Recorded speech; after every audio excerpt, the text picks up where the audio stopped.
Bébé se réveille toutes les nuits. Bonjour à toutes et à tous, je suis Elsa, je suis sophrologue et naturopathe de formation. Je suis également conseillère beauté et conseillère bien-être. Bienvenue dans cette vidéo, je vais vous livrer mes quelques astuces de maman pour avoir vécu cette situation. Par où commencer? Je sais que c'est très épuisant en tant que parent quand on a un enfant qui se réveille toutes les nuits. C'est très fatigant. Alors on passe par la case où on se demande s'il n'a pas un problème de santé. Donc déjà le premier conseil pour vous, c'est de consulter votre pédiatre pour voir s'il n'y a pas un petit problème de reflux, un petit problème autre de santé.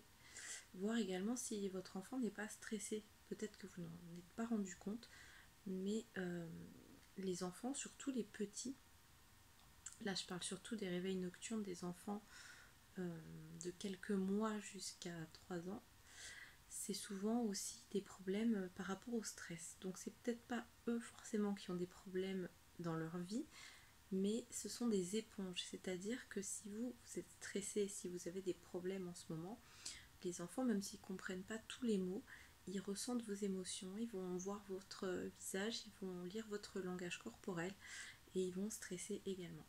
Ça peut être une cause des réveils nocturnes en tout cas. Donc prenez sur vous. Voilà, c'est surtout sur vous qu'il faut travailler du coup. Alors je sais c'est facile à dire, mais c'est vrai qu'ils ressentent tout. Si on a des problèmes financiers, si on a des problèmes pour gérer la maison, des choses comme ça.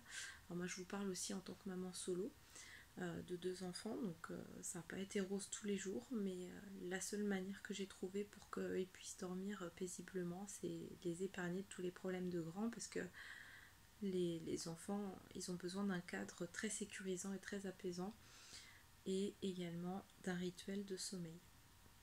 Alors le rituel de sommeil, c'est-à-dire un coucher toujours à la même heure, toujours le même rituel. Par exemple à la maison, nous c'est la douche, pyjama, on va manger, ensuite on se lave les dents, ensuite on fait une histoire, ensuite on va mettre une musique apaisante, et puis on va parler doucement le soir pour justement ne pas créer d'agitation. Donc à partir du moment de l'histoire, on va commencer à baisser vraiment de plusieurs tons, même pas d'un ton, mais de plusieurs, et parler tranquillement, de plus en plus calmement, avec une voix vraiment assez monocorde, pour que l'enfant sache que c'est l'heure de se détendre et d'aller se coucher. Donc vous pouvez lui passer la petite vidéo que j'ai faite, qui a eu de je sais pas combien de milliers de vues là.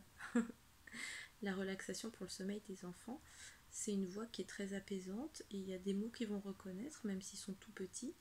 Et sinon, vous pouvez lui raconter une histoire un petit peu dans le même style, avec un petit chaton magique qui va conduire un train du sommeil, des choses comme ça.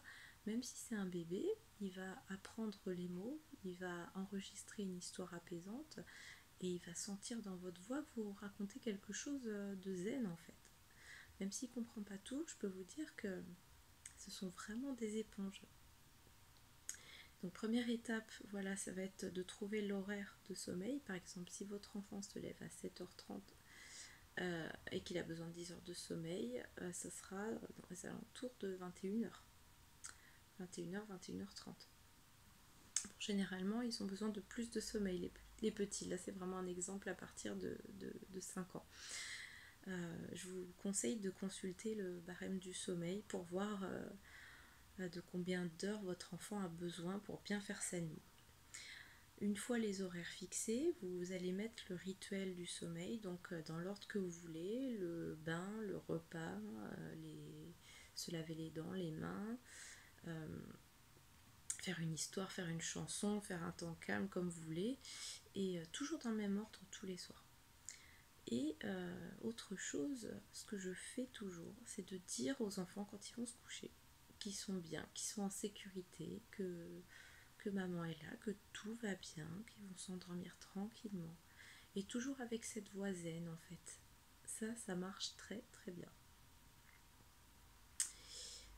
Voilà ce que j'ai comme conseil pour vous. J'espère que ça vous aura un petit peu aidé. autre chose à laquelle je pense également, quand votre enfant se réveille, au lieu de le prendre dans les bras, parce qu'en fait les bébés ont des réveils naturels la nuit en fait. Donc au lieu de le prendre dans les bras, restez à côté de lui, vous lui parlez doucement, comme ça, ou chuchotez limite, et vous allez simplement soit bercer son petit lit tranquillement, soit lui caresser le dos pour que en fait il sente une présence. Ou alors il y a quelque chose que je fais d'autre, c'est que je vais à côté et que je fais voilà, juste pour qu'il entende en fait le chut comme ça. Parce qu'en fait les bébés, quand ils sont dans le ventre, ils entendent ce genre de bruit en fait. Parce qu'on a tous les vaisseaux sanguins qui passent, tous les organes et tout, et ils entendent ce bruit-là. C'est pour ça que ça les détend. Et ça lui fait un petit rappel de ce moment de bulle de sécurité où il était dans le ventre. Et ça marche très très bien. Donc voilà, évitez de le prendre dans les bras dès qu'il pleure, parce que ça risque de le réveiller encore plus. Restez à côté, accompagnez-le dans le rendormissement, et vous allez voir que ça va changer les choses en tout cas. Si avec ces conseils rien ne fonctionne, rapprochez-vous de votre pédiatre ou de votre thérapeute afin de voir s'il n'y a pas quelque chose qui l'angoisse, qui le stresse, ou quelque chose qui va être plutôt d'ordre médical comme des reflux. Ça peut être très gênant pour les enfants, ça fait très très mal. Dès qu'ils sont allongés, ça remonte. Donc vraiment, ça c'est les avis du médecin qui vont trancher en fait. Voilà, en tout cas, je vous remercie d'avoir regardé cette petite vidéo. N'hésitez pas à me laisser un petit pouce et à me mettre un petit commentaire si vous avez des questions, si vous voulez un thème de vidéo en particulier. Je vous fais des bisous, je vous souhaite peut-être une bonne soirée si vous êtes le soir, ou une bonne journée pour la journée. À bientôt, au revoir.